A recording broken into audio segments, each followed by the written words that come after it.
What's going on, ambitious vet? Before I dive into why you need to listen to this episode, I just want to say thank you for spending just the past 2.5 years with us. And if you're new, welcome. Just like you probably, this brand is very gritty and it doesn't have an ounce of quit in it. So if you are anything like that, you're going to fit right in. Also, Happy New Year. Now, why should you listen to today's show? Well, if you're looking for a brand new perspective to landmines in your life, like those setbacks, you know, those snags that we snag up on throughout life, right? In our relationships, financially, career, whatever they may be, whatever you want to call them, this episode's for you. If you're wanting to improve on building capital in your life, all sorts of capital, human, social, financial, to create enough margin for failure and mistakes in your life, this episode is for you. In this episode, Ambitious Vet, you're going to learn how to compound opportunity in your life, and I promise it's not that complicated. Stay tuned. If you continue to help people get what they want without the expectation of reciprocity, it will come back to you in a positive way in some way. And that could be a relationship that you need at some point. In my life, it has come back to me in all sorts of unexpected ways that I'm so grateful for. But it's capital.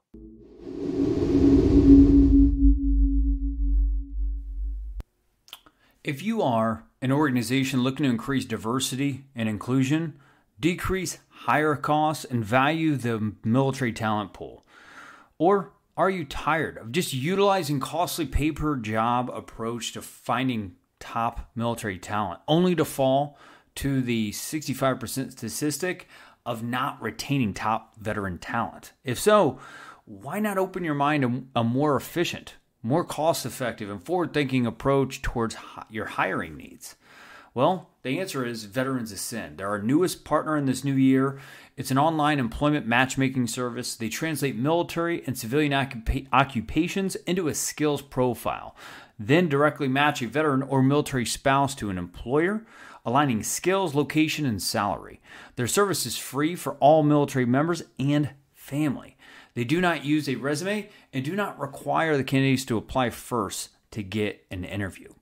Here's a crazy stat that I got from Robin, their CEO, is it literally is a complete shift of the fundamental old way of job description, resume writing, and all that, because it's caused a barrier in veteran and military spouse employment of 95% of the resumes being eliminated from them because of not having the right keywords. If you're ready to just kind of weed through that, both as an employer and a veteran mil spouse or a military family member, and weed out the MOS jargon for HR managers that are just don't know the first step towards their left foot of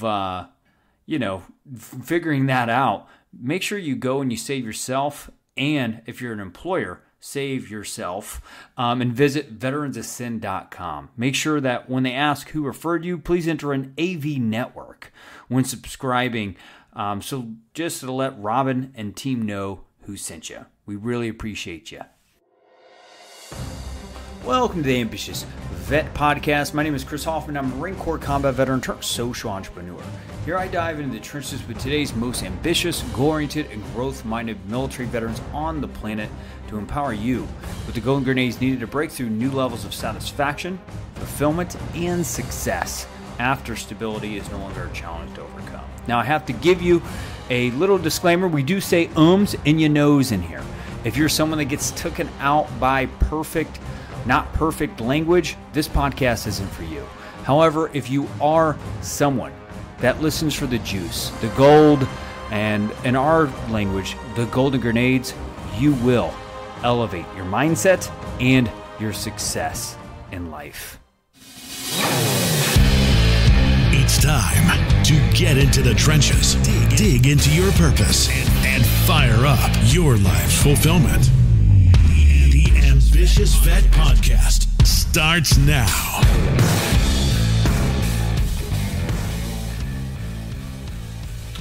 What's going on, Ambitious Vet? We are right back inside the trenches today with Dr. Derek Abbey. Throughout Derek's life, he has made strides to show his appreciation for the sacrifice made by Americans in support of our nation. For more than 15 years, This has been manifested through his work with Project Recover. He started his work as a member searching the jungles and waters at Palau for Americans missing in action. Today, he's actually the president and CEO of this same organization, which now has a worldwide presence, been featured on mainstream media such as 60 Minutes, and has successfully located dozens of missing Americans. Derek is committed to achievement of the military population. He's done tons of research, just focusing on the experience and needs of the population as they assess, as you assess, and attain higher education and explore post-service opportunity. He's committed to impacting college and community systems to ensure these students are afforded the opportunities to succeed at this level while countering effort of predatory institutions that look to just take advantage of us as we're just simply trying to build our human capital.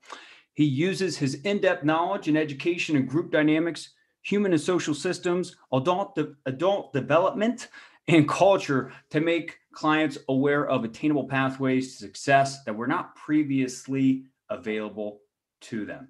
Derek, man, are you there? I'm here, and I'm happy to be here. Thanks for having me, Chris. Brother, it's an absolute honor. As I was saying before we hit record here, man, you have a immense of experiences, man. Not only 20 plus years as a commissioned officer in the United States Marine Corps, hoorah, but even getting out and just doing some really impactful work for the community, man. So go ahead and fill the gaps inside the introduction and let us know a little bit more about you, man. Well, first, I didn't do over 20 years as an officer. I started on the enlisted side before I was demoted to second lieutenant. So I was a Mustang, both enlisted Marine and an officer in the Marine Corps. Started off as a communicator, and then went through the MESET program, which is a commissioning program. They sent me to college, actually. So I got my undergraduate degrees at Oregon State University and was commissioned a ground officer. Ended up receiving a flight contract when I went to the basic school where all Marine officers have to go for 6 months after they get commissioned, and got sent down to Pensacola. Went through flight school, ended up in the F-18 community as an F-18 Wizzo, did everything you possibly want to do in an F-18 except for an actual air-to-air engagement, but plenty of deployments downrange, helping Marine soldiers, sailors, and airmen in dire need with close air support and other uses of that F-18. And then I left the F-18 community and became a plank holder when Marine Special Operations Command was created on the West Coast. I was with what's now 1st Raider Battalion, and got to run around with what I call the Smurf Ninjas for 3 years, doing another incredible mission. And then actually after that, they sent me back to school. I went and got a degree in higher education leadership at the University of San Diego. And that was actually the beginning of what was going to be my post-military service. I started researching what universities and colleges were doing with military on their campuses. And then I started building out those relationships in higher education and kind of establishing a reputation. But I still had one more payback to do. And I ran the Marine Corps Train the Trainer School on the East Coast as my twilight tour. And then I'm a West Coast guy, did most of my career on the West Coast in Southern California, one of the bases down there at different points. And then I'm from Seattle, and now I live in Oregon. So I had to get back to the West Coast. Love it over here. Spent some time down in Southern California, back in the higher education space. I worked on a doctorate and completed that. And then while I was doing that, I worked at the University of San Diego and San Diego State, running their military and veterans programs, worked in the nonprofit space, spent a lot of time with the Travis Manning Foundation, still spend a lot of time with them. And then all parallel to that, working with the organization that I'm full-time with now, Project Recover. We were called Event Prop Project. I started working with them when I was on active duty as a member, searching for missing Americans and finding success and value in that. And so just kind of worked up through the ranks of the organization as we grew as a nonprofit, became a board member. And then in 2019, they invited me to become the president and CEO, and that's the role that I fill today. So still very, very active in the military community, especially the post-service military community, higher education space, transition space, all sorts of things like that. It's a community that I really care about. I got so much from the Marine Corps. I truly believe I owe my life to the Marine Corps, and that's why I'm really passionate about giving back in any capacity that I can. And here's where I am today. Yeah, I mean, what year did you get out of the Marine Corps as a major? I got out in 2014. So now almost 17 or almost 7 years. Yeah. So fly, man. So 7 years, being able to do as much impactful work that you've done, both, in the educational world and also just, outside of the educational world is really impactful stuff. So I'm excited to, dive more into just how you've been able to leverage those key relationships, right? Yeah. And continue to plug back into them, leverage your capital and stuff like that here in a bit. But I want to kind of shift this episode up because I can tell you're a really good storyteller, man. So I read an article, man, from Thrive Global. I think it's called Thriving Global. It was back in October 2020. And it was this incredible article, on you. And I'm going to put it inside the show notes below, Ambitious Vet. So make sure you go and click and read through that because you're going to get a real more in-depth look at Dr. Derek Abbey's life and his journey and all that good stuff. But in preparation for this, Dr. Derek, man, you said that the Marine Corps literally saved your life, right? Yeah. And I think even for myself and a lot of other Marines that are, going to be listening to this, are probably thinking the same damn thing, right? Like, it saved my life. So why? Like, walk us through the journey of what had you join the United States Marine Corps. Like, why did it save your life? What led you up? Led you up to the actual serving, if that makes sense.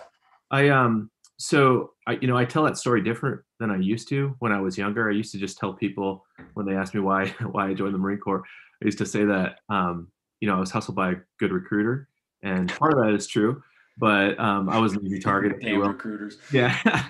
Honestly, though, my life was an absolute disaster. It was a mess. And so I was raised by a single mom, mostly in Washington State. I was born in Seattle, so lived all in and around Seattle, Washington. And my mom did everything she possibly do to raise a rambunctious little boy without, much of an education. And so she struggled. And then when I was 13, she unexpectedly passed away from a brain aneurysm. So she was there one day and then gone the next. And as you can imagine, as a 13-year-old, my life was flipped upside down.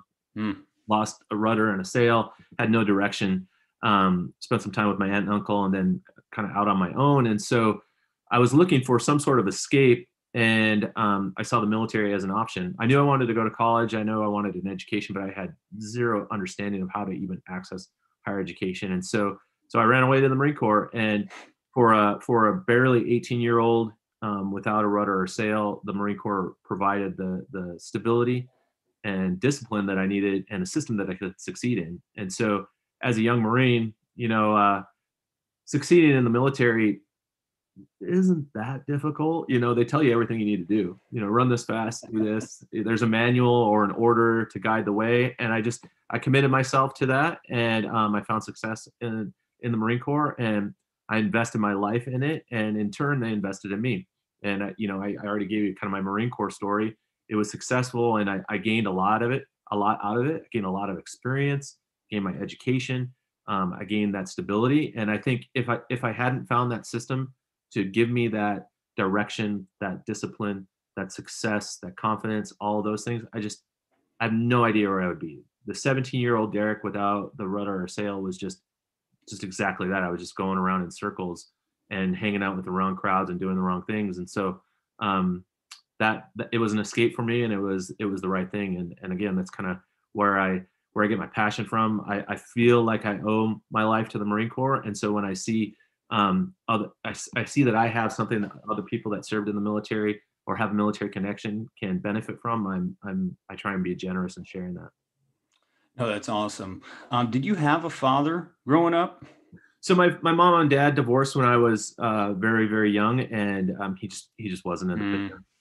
Yeah, makes sense. So, one thing that I love how, Ambitious Vet, what Dr. Derek Abbey just said was that plugging your discipline inside of the already existing systems and processes. And I think a lot of us, we can't see the systems and processes out in the civilian world. So we kind of don't know how to plug in our intangible skills, right? So I know that that's one thing that, you probably applied from leaving the Marine Corps. But how else did the United States Marine Corps train you to be as successful as you are today? Yeah, well, I mentioned that it gave me confidence, and it showed to me that I could be successful. and it just started small. The military right away gives you responsibility at a very young age. And so I was successful in attaining that and using that responsibility to have a positive impact on the mission and whatever it was at the time.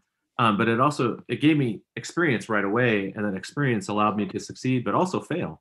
So, it allowed me to learn from those failures without significant consequence, and move on and become better. And then, it gave me that education. So it was just kind of this building block approach. I know I didn't have a lot of confidence when I went in, but even just starting in boot camp, it's like, oh, you've succeeded, you've made it here. And we all Marines watch Full Metal Jacket, so you're expecting it's going to be the boot camp scene from Full Metal Jacket, and there's elements of that in there, even in 1991 when I was in boot camp, but it's not completely that. But so I was successful in boot camp, and then successful in my school, and successful in my initial unit, and I just kind of kept on building on my confidence.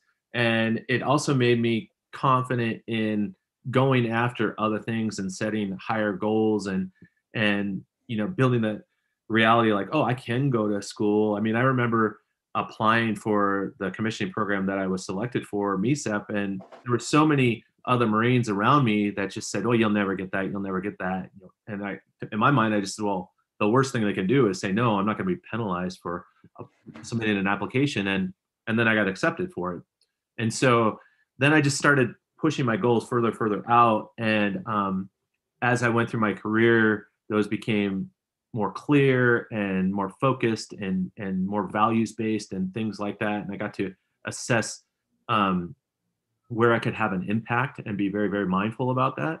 One of the things I talk about, 18-year-old Derek compared to now older than 18-year-old Derek, is my sphere of influence when I was 18 was barely me. I could barely take care of myself.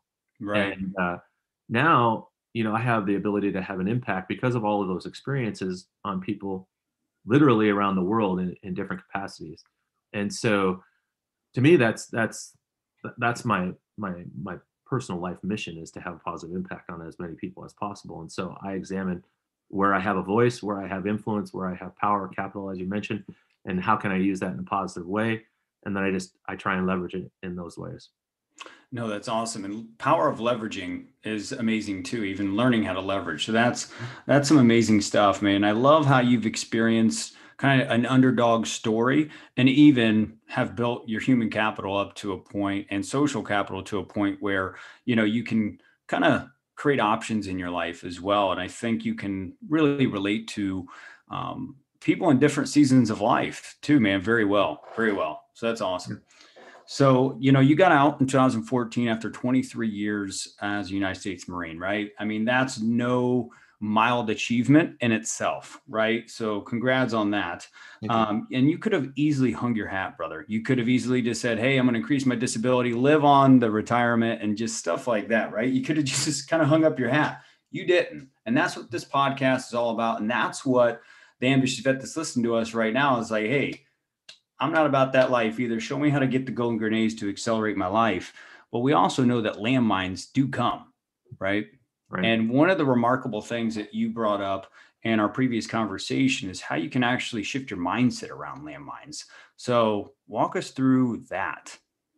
Yeah. Well, I mean, when I think of landmines, I think of, tripping up, falling short, making mistakes, failure of some sort. And, my personal approach to that, and I stole this from somebody, I can't remember who I stole it from, but I use it all the time. I use it with the people that I work with, is failing fast and cheap. So if you're going to mess up, fail fast and cheap, learn from it, and then move on in a better way. It's positive psychology approach, so I want people that I work with to be innovative. And so if I want them to be innovative, they have to take chances. And if they're going to take chances, they're going to make mistakes every once in a while. And as long as they acknowledge it and they learn from it and they move on and adjust from there, then it's great. And I kind of hold myself to the same philosophy. And so that's, any type of landmine trip up or anything like that.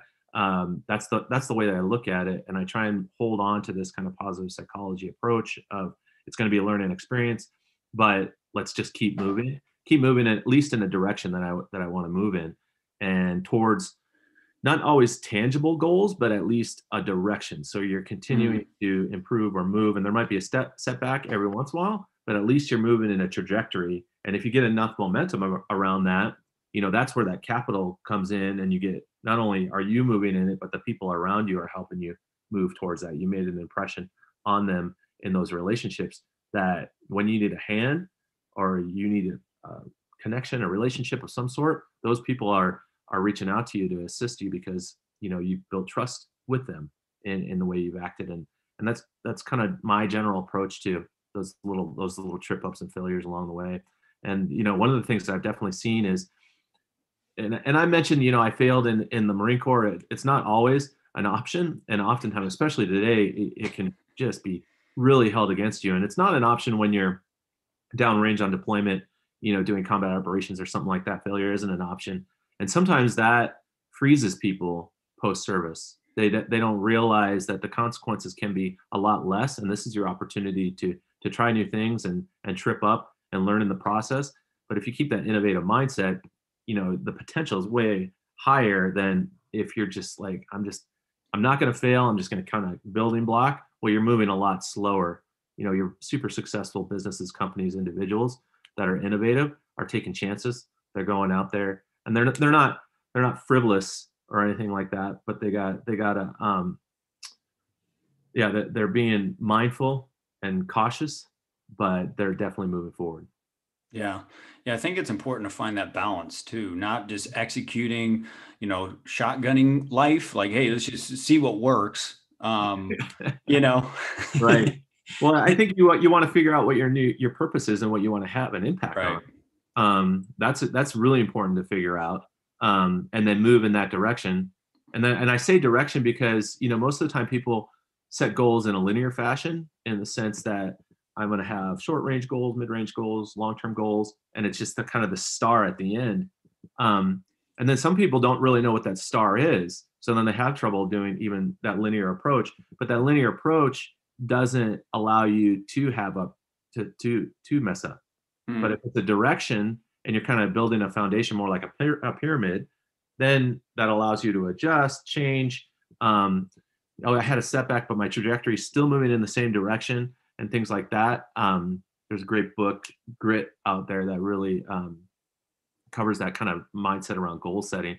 And I think it's really important. The linear piece doesn't necessarily allow you to make those mistakes and learn from those mistakes, or a setback can be horrible, or you run into, let's say, a pandemic that really interrupts your plans. Then you might be just taken completely off the rails. But at least if you pick a trajectory and a direction and an area that you want to focus on, that allows you to make course corrections and adjustments and steer through things like that most people don't think about. No, it's great. And I've always heard fail fast, right? That's what I put in the ebook I wrote, but I've never heard fail fast and cheap.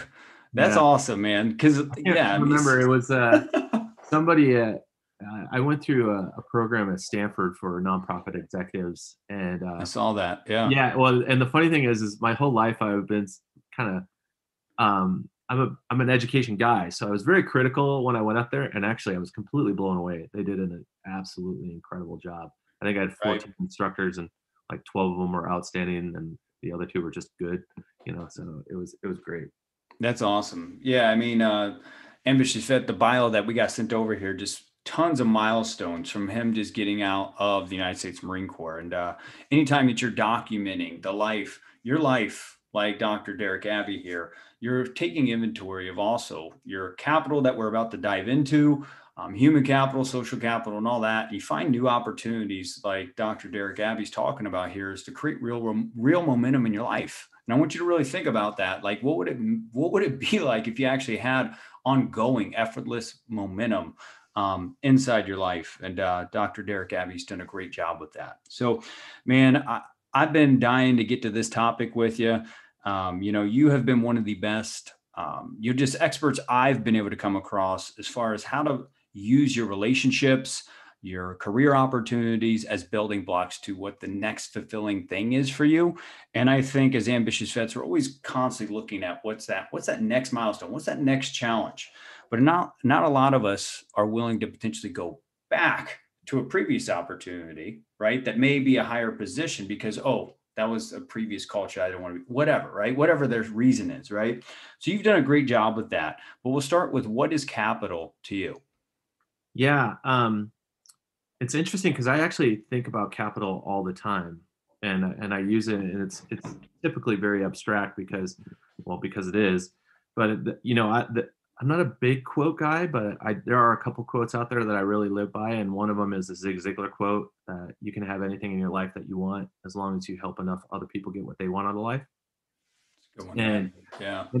and how I interpret that quote is, if you continue to help people get what they want without the expectation of reciprocity, it will come back to you in a positive way in some way. And that could be a relationship that you need at some point. In my life, it has come back to me in all sorts of unexpected ways that I'm so, so grateful for. But it's capital. I'm investing in others. And what that gives me is informal authority in some way. And my interpretation of informal authority is from Ron Heifetz, and his is, when people meet you, they have a certain expectation of who you are. They make up whatever their mental model is, and Right. if you exceed that, you start developing on a informal authority.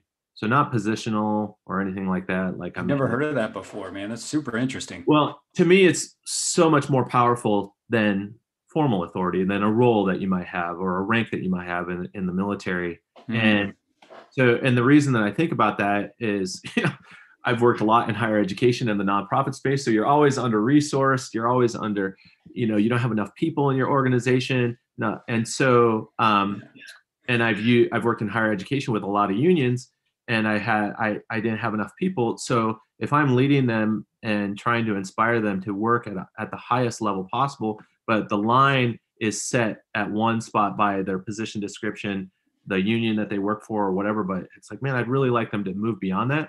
If I try and use my formal authority to tell them to do that, this isn't the Marine Corps. They're not going to work on the weekends. They're not going to do anything.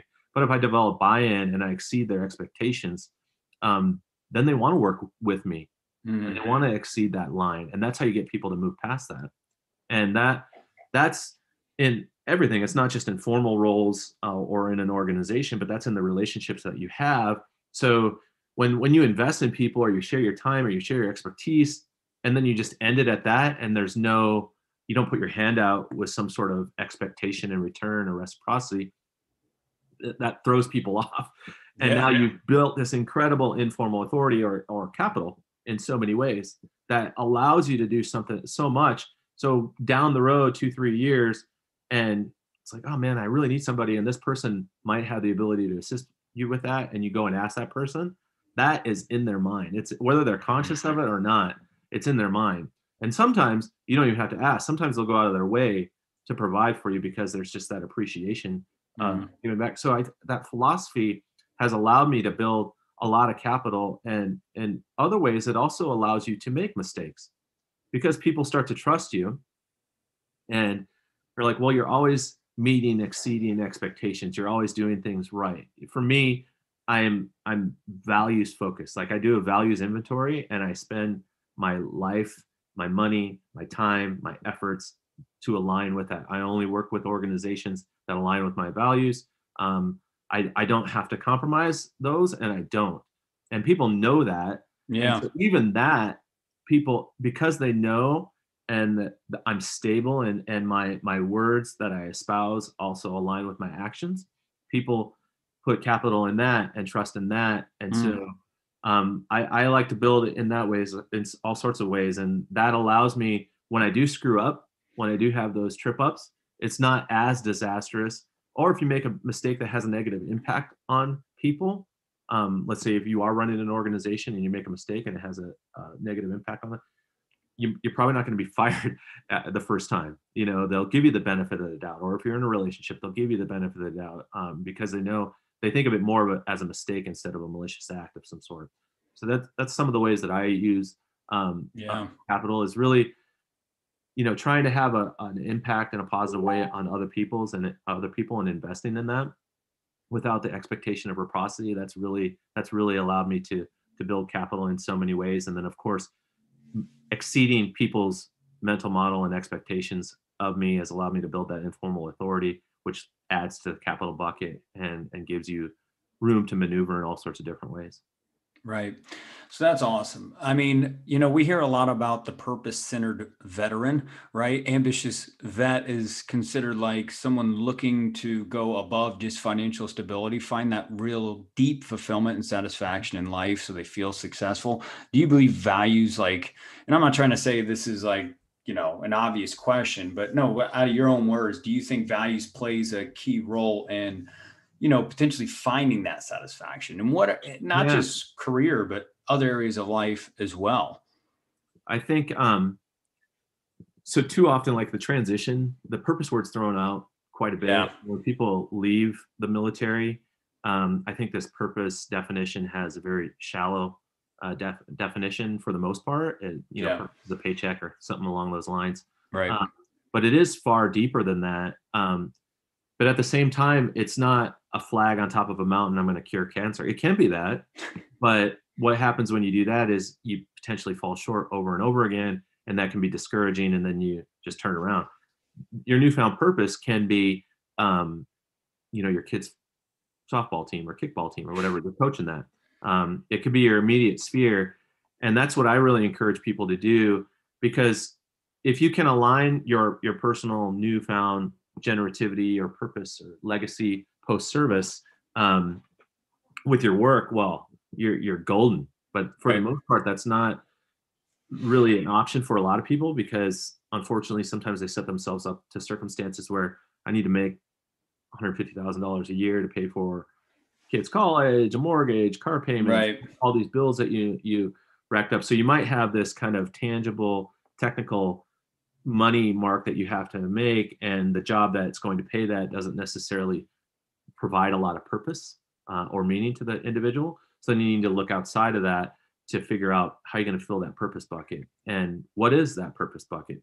And so, I have become passionate about higher education, military and higher education, and the MIA community, Gold Star families. If you would have asked me, well, I guess it's been a while now, but even 15 years ago when I was first starting to do the MIA work, if those things were my passion, I kind of would have maybe looked at you a little odd. But what happened is I started to really do a values inventory and pay attention to the things that were really important to me. And then I realized like having a positive impact was very, very important to me. And then I had to assess, where does my voice carry weight? And that changed over time. I started studying military and higher education, and then I realized I had a voice in this community because I knew how to speak military and I knew how to speak higher ed, and I could kind of go across that boundary and have an impact. And then just working continuously in the MIA space, I started having an impact on Gold Star families and returning these lost Americans. And so as that grew, I just invested more and more and more and more into that. And that became my purpose. That became my passion. The other thing that I see that kind of cuts people off when they transition is when you're in the military from day one, your purpose is provided for you, and it's very significant. Millions and millions of dollars worth of equipment, the lives of men and women that serve around you and for you. Potentially, if you go into a combat situation, the lives of an enemy, and that can't be replicated anywhere, but it's all provided for you. And then when you leave the military, you have this newfound self-efficacy. Now you get to pick it, and that can be scary as hell. Yeah. So sure. I've seen people freeze over that. We're talking earlier about kind of navigating the system. The roadmap that's provided for you very thoroughly in the military, it doesn't exist outside.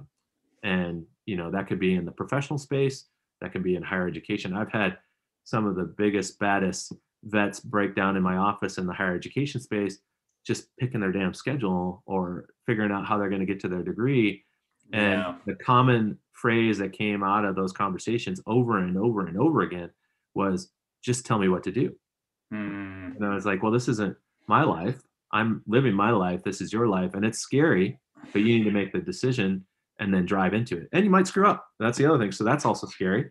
So, and if you do, learn from it and keep on driving. And maybe you need to make some adjustments, but that kind of goes back to that goal setting piece. So for me, the values piece is really important. Examining where your voice carries weight is really, really important. and then investing in those spheres. And it's okay if it's 2-3 people, one person, because if you keep on doing it, it's going to grow. Those people are going to recognize that, and then that sphere, before you know it, could encompass the entire world or the entire country or your entire city, whatever it happens to be. Yeah, no, that's great. And thank you for diving into just values and how you view them and how they actually do provide a level of, credibility as you perform consistently with them, but also making it personal to your life on how like all of your academic experience, your MIA work with Project Recover, and just other experiences that you have. Thanks for bringing that together because it helps us all make sense of it too. So, I mean, back to the original question as far as capital, and thank you for going off path with me for a little bit, because you got out of the Marine Corps, immediately went into San Diego State, and then got recruited to USD, correct? Yeah. Yeah. Yep. And there are two rival institutions out there, right? So Yeah. I spent 9 years in San Diego, so I know a little bit about the institutions out there. And you spent some time in the nonprofit sector, did some more education, went and got your PhD, but you eventually went back to San Diego State. What capital do you think you built up at San Diego State that had them be like, hey, he went to USD and built up 30% growth over there as far as military and veteran just employment and education processes and systems there, and population. But what do you think had them be like, hey, Dr. Derek Abbey, we want you to come back here? What capital did you build up there? Well, the first is I will only work for an organization that I agree with their mission and the values align, kind of like what I mentioned earlier. So the work that I was doing at San Diego State, I loved it. I absolutely loved it. And I love the people that I was working with. I loved what I was doing. And then the position at USD was a step up. And so I was hired away to take over that program. And I refuse to burn bridges unless it's needed. So I left on very, very good terms. I told people exactly what I was doing, why I was leaving, that I wasn't leaving mad. I wasn't leaving because I was angry at the organization or something wasn't right or anything like that. It was just a greater opportunity for me. And I kind of already explained my philosophy. It was an opportunity for me to expand my impact and have a positive impact on a greater number of people. And then also when I went to USD, those schools are rivals, but the philosophy that I implemented in there was not in the military space. We weren't rivals in the military space.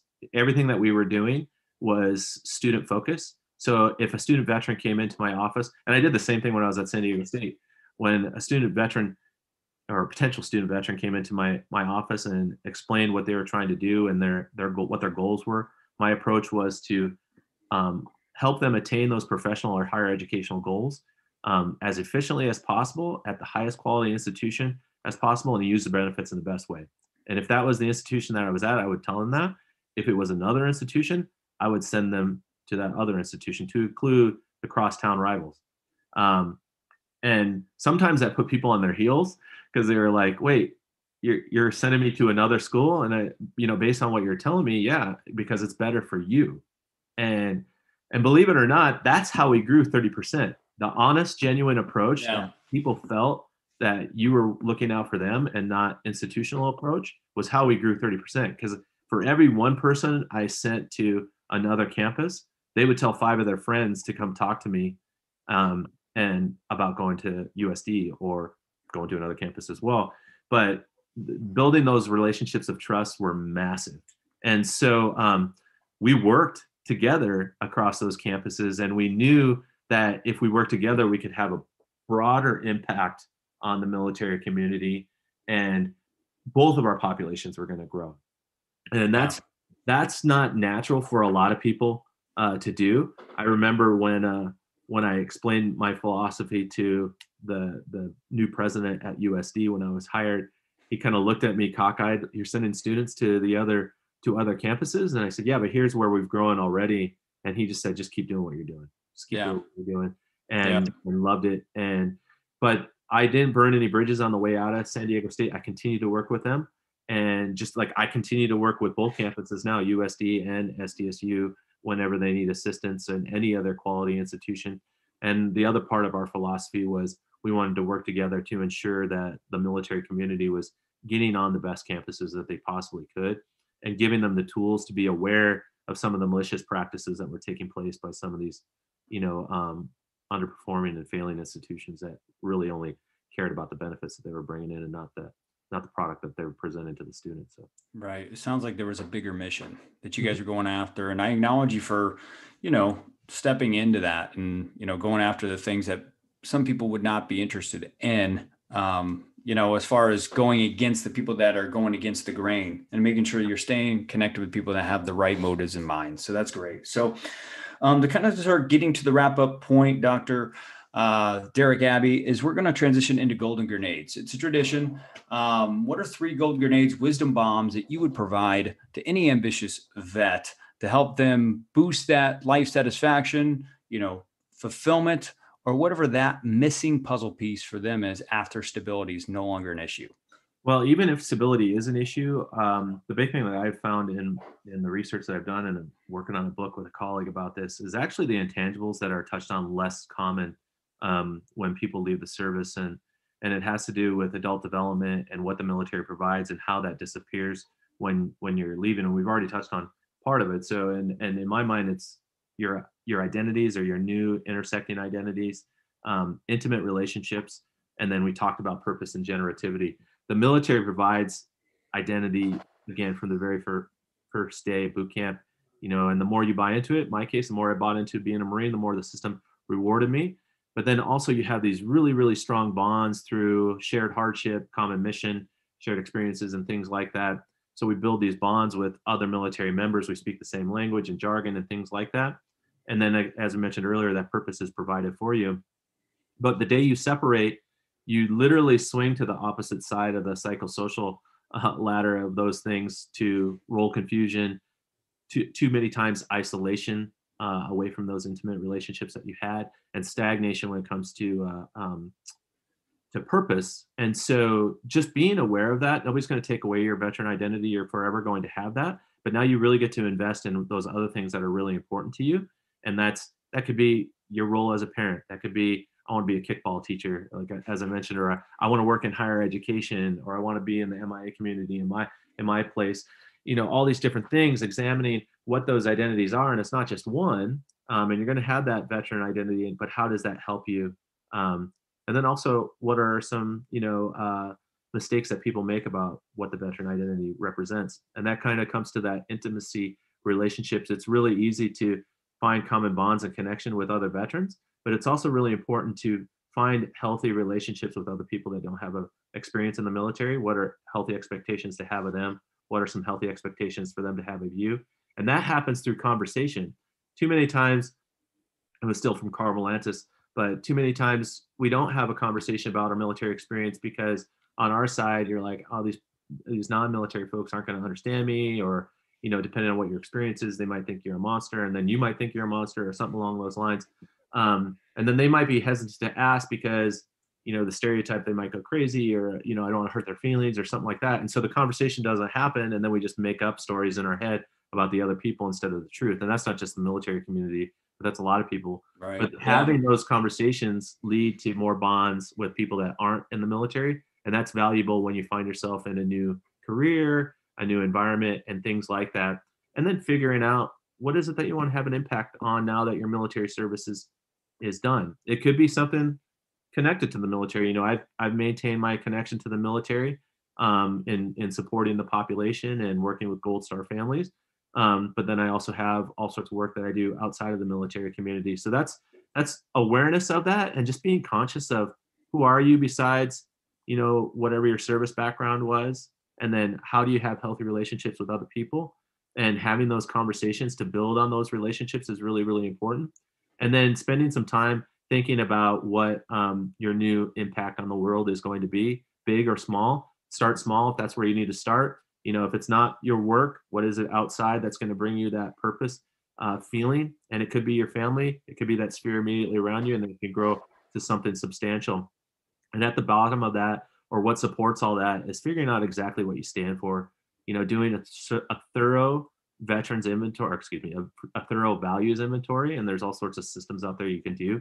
Get it down to your top 4 or 5, and then examine where you spend your time, money, efforts, energy, all that stuff. And I guarantee you they're probably not going to align, and that's okay because it happens all the time. But then doing what you can to align those and get those into harmony in everything that you do.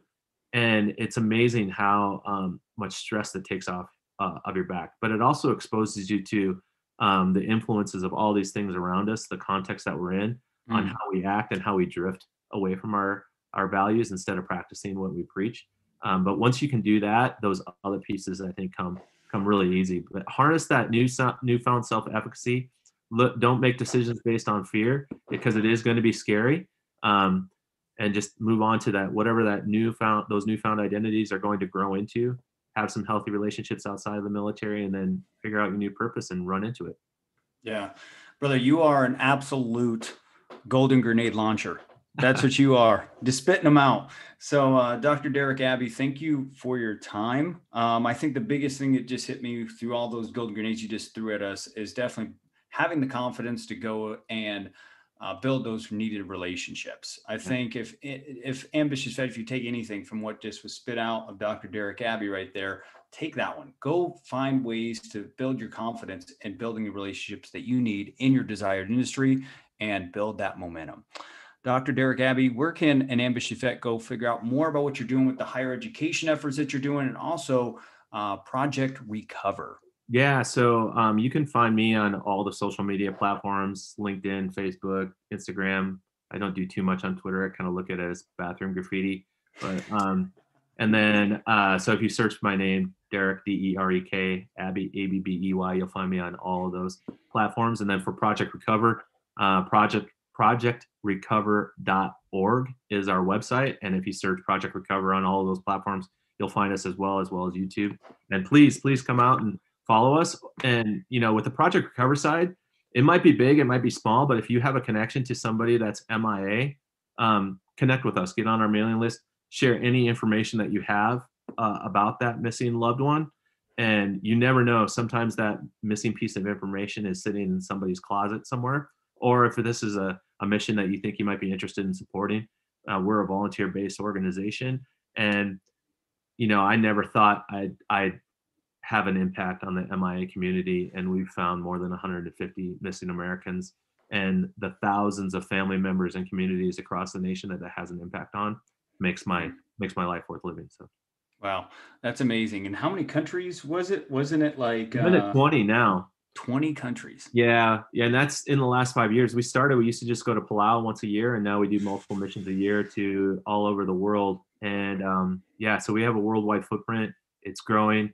I'm doing things and working with people now that just seem like a dream, 10, 15 years ago. And some of the most brilliant scientists in the world of oceanography and robotics and things like that. And then, sometimes I'm kind of like, how the hell did I end up here? Somebody's gonna call the BS and kick me out of here pretty soon. But they kept me around so far. Well, Dr. Derek Abbey, I just appreciate you and that work that you're doing. I mean, really closing the loop, having closure for families like that. I mean, I guarantee you that's healing their hearts, healing their minds, and just helping them become a hell of a lot better versions of themselves. So acknowledge for that. And thank you for joining the show. Thank you for having me, Chris.